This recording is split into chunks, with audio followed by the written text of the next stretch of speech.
Olá, meu nome é Gustavo Pavani Roverso, eu sou estudante de graduação de Engenharia Elétrica da Escola Politécnica da USP. Eu estou aqui para apresentar meu trabalho de iniciação científica sobre síntese e aplicação de nanotubos de carbono em células a combustível. O trabalho foi feito sob orientação do professor Ronaldo Domingos Mansano, com colaboração do professor Adir José Moreira. A principal motivação para o trabalho é a demanda cada vez maior por fontes de energia que possam substituir as fontes não renováveis que são usadas hoje em dia, como o petróleo e o carvão. Dado a inevitável escassez dessas fontes não renováveis e a preocupação cada vez maior de diminuir a poluição causada por elas.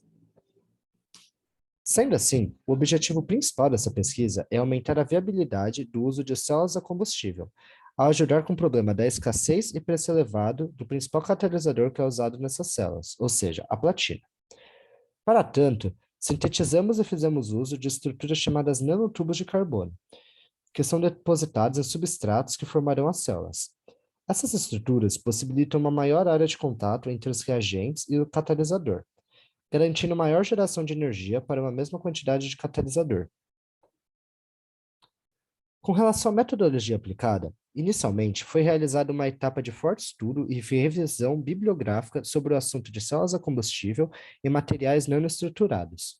Em seguida, eu visitei algumas vezes os laboratórios de pesquisa, onde me foi explicado detalhadamente o processo de sintetização dos nanotubos e da deposição de nanopartículas de platina.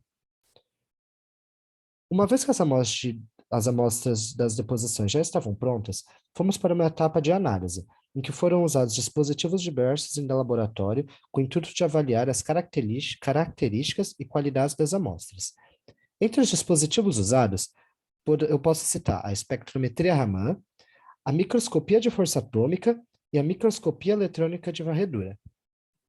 Por fim, foi realizada uma etapa de processamento dos dados coletados anteriormente, tendo sido usado predominantemente o software Soft Origin 8.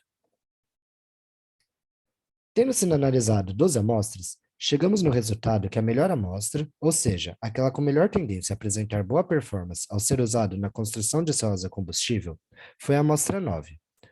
Os dados sugerem que nela houve uma melhor taxa de deposição de carbono.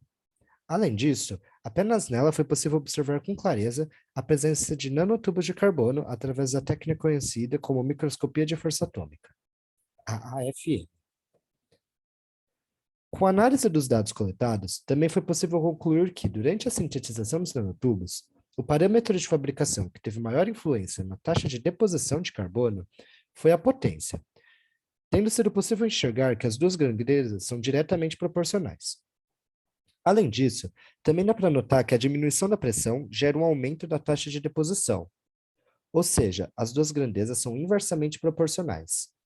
Essas duas informações podem ser observadas no gráfico, sendo a área FWHM um indicativo da taxa de deposição de carbono, a potência sendo o eixo X e as várias curvas de pressão sendo mostradas em cores diferentes. Tendo tudo isso em mente, foi possível concluir que bons desempenhos de células a combustível estão relacionadas com uma grande distribuição de nanopartículas de catalisador pela estrutura da célula onde há passagem de combustível. Daí a necessidade de se usar os nanotubos de carbono. Conclui-se também que para a sintetização desses nanotubos, fazendo uso da mesma técnica que foi utilizada nesse experimento, deve-se utilizar altas potências em uma câmara contendo pressão tão baixa quanto for possível e viável. Finalmente, eu quero agradecer ao meu orientador pela oportunidade de poder fazer parte e entender como a pesquisa científica funciona, e também a CNPq, pela bolsa fornecida, que tornou viável minha participação neste trabalho.